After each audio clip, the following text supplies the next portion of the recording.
Hello दोस्तों, स्वागत है आप सभी का आपके अपने YouTube channel study with MK में।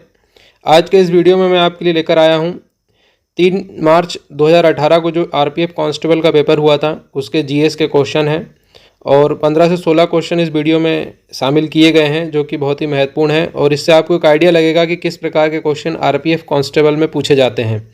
तो चलिए बिना किसी देरी के इस वीडियो को स्टार्ट करते हैं। वीडियो स्टार्ट करने से पहले आपसे रिक्वेस्ट है कि वीडियो को अंत तक जरूर देखें और पसंद आया तो इसे लाइक भी अवश्य करें और दोस्तों में शेयर भी करें। चैनल को सब्सक्राइब जरूर करना है। चलिए स्टार्ट करते हैं। सबसे पहला क्वेश्चन है आज के वीडियो का, वर्ली चित्रकारी कहाँ उत्पन्न हुई? Warli painting originated in Maharashtra, Odisha, Gujarat, Rajasthan. किस राज्य में वर्ली पेंटिंग की उत्पत्ति हुई है? तो वर्ली पेंटिंग की जो उत्पत्ति हुई है वो ये महाराष्ट्र में, तो इसका ऑप्शन ए सही होगा। ठीक है, ऑप्शन ए इसका सही होगा। इसके बारे में देखते हैं थोड़ा सा। वर्ली एक प्रकार की जनजाति है जो महाराष्ट्र राज्य के थाने जिले के धानू, तलासरी एवं जवाहर तालुका में मुख्यतः पाई जाती है। वर्ली चित्रकारी जो है वो वर्ली जनजाति के द्वारा ही बनाई जाती है, तो याद रखिएगा वर्ली चित्रकारी जो है वो महाराष्ट्र की है। अगला क्वेश्चन है, भारत की प्रथम महिला अंतरिक्ष यात्री कौन है? रजनी काने, सुनीता विलियम्स, किरण वर्मा या कल्पना चावला। तो भारत की जो पहली महिला अंतरिक्ष यात्री हैं वो है कल्पना चावला, तो इसका ऑप्शन डी सही होगा, कल्पना चावला। चूँकि कल्पना चावला एक भारतीय अमेरिकी थी, मतलब भारत में इनका जन्म हुआ था करनाल हरियाणा में, लेकिन उन्होंने बाद में अमेरिका की जो है राष्ट्रीयता ग्रहण कर ली थी। तो कल्पना चावला इनका जन्म जो हुआ था मार्च 1962 में, 17 मार्च 1962 करनाल हरियाणा में, और इनका जो निधन हुआ था वो 1 फरवरी 2003 को हुआ था। एक भारतीय अमेरिकी अंतरिक्ष यात्री थी, अंतरिक्ष में जाने वाली प्रथम भारतीय महिला थी। प्रथम भारतीय महिला कोलंबिया अंतरिक्ष यान आपदा में मारे गए 7 यात्री दल सदस्यों में से एक थी। अगला क्वेश्चन है क्वेश्चन नंबर 3, मानव शरीर में निम्नलिखित में से कौन सा भाग रक्त से अपशिष्ट पदार्थ को छानकर अलग करता है? तो जो मानव शरीर में रक्त को छानने का काम करता है वो होता है गुर्दे। ऑप्शन बी इसका सही होगा। ठीक है, किडनी या गुर्दे जो है मानव रक्त को शुद्ध करते हैं, छानने का काम करते हैं, तो इसका ऑप्शन बी सही होगा, गुर्दे या किडनी। अगला क्वेश्चन है, लोकसभा के वर्तमान अध्यक्ष कौन है? चूँकि ये क्वेश्चन 2018 में पूछा गया था, तो अगर इसका हम आज 2024 में अगर आंसर देखें तो इनमें से कोई नहीं होगा, ऑप्शन डी, क्योंकि वर्तमान में जो लोकसभा के अध्यक्ष हैं वो श्री ओम बिरला जी हैं और इनमें जो ऑप्शन दिए हैं वो 2018 के हिसाब से दिए हैं, इसलिए इनमें से कोई नहीं इसका सही होगा। और वर्तमान में जो लोकसभा के अध्यक्ष हैं वो हैं ओम बिरला। अगला क्वेश्चन है, भारत के मुख्य चुनाव आयुक्त की नियुक्ति कौन करता है? भारत के मुख्य न्यायाधीश, राष्ट्रपति, संसद या प्रधानमंत्री। तो अभी तक जो था भारत के मुख्य चुनाव आयुक्त की नियुक्ति राष्ट्रपति करते आए हैं और अभी भी राष्ट्रपति ही करते हैं, तो इसका ऑप्शन बी सही होगा। लेकिन मुख्य चुनाव आयुक्त और अन्य आयुक्तों को नियुक्त करने के लिए एक समिति का गठन करना पड़ता है।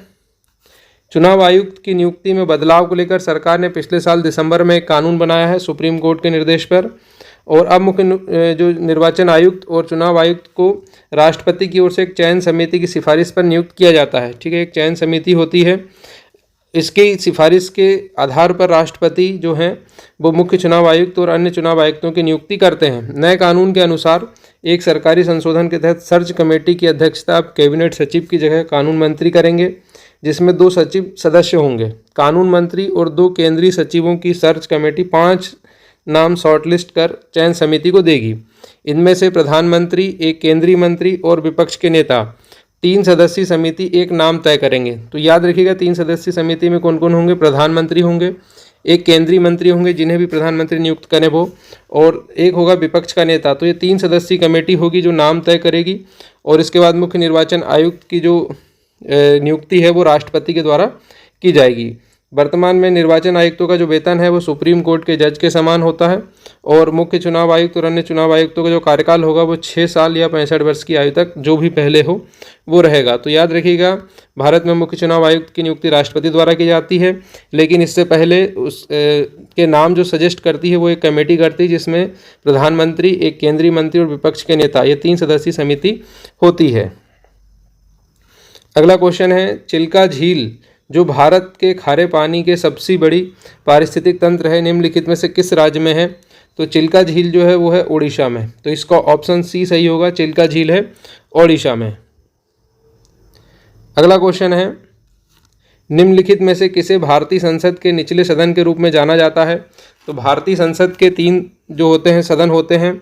सबसे पहला होता है राज्यसभा, दूसरा होता है लोकसभा, और जो तीसरा महत्वपूर्ण होता है वो होता है राष्ट्रपति, प्रेसिडेंट। ठीक है, प्रेसिडेंट। तो जो लोकसभा है वो इसका निचला सदन होता है संसद का। ऑप्शन ए सही होगा, संसद का निचला सदन होता है लोकसभा। और संसद में 3 सदन होते हैं, 3 सदन से मिलकर बनता है लोकसभा, राज्यसभा और राष्ट्रपति। अगला क्वेश्चन है, किस खिलाड़ी को हॉकी का जादूगर कहा जाता है? तो हॉकी का जादूगर कहा जाता है मेजर ध्यानचंद को। ऑप्शन ए सही होगा, ध्यानचंद को हॉकी का जादूगर कहा जाता है। और इन्हीं के नाम पर खेल रत्न का नाम रखा गया है, ध्यानचंद खेल रत्न अवार्ड। अगला क्वेश्चन है, इडुक्की बांध किस नदी के ऊपर बनाया गया है? तो जो इडुक्की बांध है वो पेरियार नदी के ऊपर बना है, केरल में। तो ऑप्शन डी सही होगा इसका, पेरियार नदी, इडुक्की बांध। अगला क्वेश्चन है, अधीर रक्तस्राव एवं एक आनुवांशिक अव्यवस्था है जिसके कारण क्या नहीं होता है? तो अधीर रक्तस्राव या इसको हीमोफीलिया भी कहते हैं, इसके कारण जो है रुधिर का, रक्त का आसंचन नहीं होता या रक्त का थक्का नहीं जमता। तो इसका ऑप्शन डी सही होगा, रक्त का आसंचन न होना या non clotting of blood, blood का थक्का नहीं जमता, रक्त का थक्का नहीं जमता है किसमें? हीमोफीलिया रोग में। ठीक है, तो याद रखिएगा, हीमोफीलिया रोग में रक्त का थक्का नहीं जमता है। अगला क्वेश्चन है, भारत सरकार के राज्य चिन्ह में निम्नलिखित में से कौन सा चिन्ह मौर्य वंश में से अपनाया गया था? तो भारत सरकार के जो राज्य चिन्ह है इसमें जो 4 शेर हैं ये मौर्य वंश के चिन्ह से अपनाए गए हैं। तो इसका ऑप्शन बी सही होगा, 4 शेर। अगला क्वेश्चन है, जलियांवाला बाग हत्याकांड किस शहर में हुआ था? जलियांवाला बाग हत्याकांड हुआ था अमृतसर में।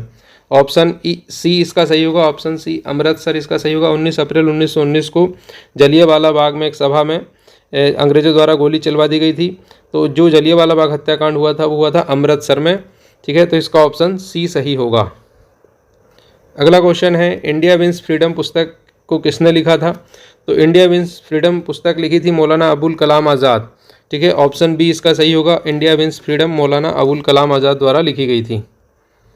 अगला क्वेश्चन है, एक प्रतिष्ठित कला पुरस्कार कालिदास सम्मान किस सरकार द्वारा वार्षिक रूप से प्रदान किया जाता है? तो कालिदास सम्मान प्रदान किया जाता है मध्य प्रदेश सरकार के द्वारा। तो ये याद रखिएगा, ऑप्शन सी इसका सही होगा, कालिदास सम्मान मध्य प्रदेश सरकार द्वारा प्रदान किया जाता है।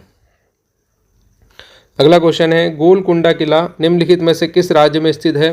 तो जो गोलकुंडा का किला है वो तेलंगाना में स्थित है। ऑप्शन सी इसका सही होगा, गोलकुंडा का किला तेलंगाना राज्य में स्थित है। अगला क्वेश्चन है, भारत संविधान का अनुच्छेद 40 राज्य को खालिस्तान के लिए काम करने का परामर्श देता है। तो अनुच्छेद 40 में पंचायतों के गठन का निर्देश दिया गया है। तो ऑप्शन सी इसका सही होगा, ग्राम पंचायतों का गठन अनुच्छेद 40। ये एक नीति निर्देशक सिद्धांतों के तहत आता है, उसमें अनुच्छेद 40 ग्राम पंचायतों के गठन का निर्देश सरकार को देता है। ऑप्शन सी इसका सही होगा।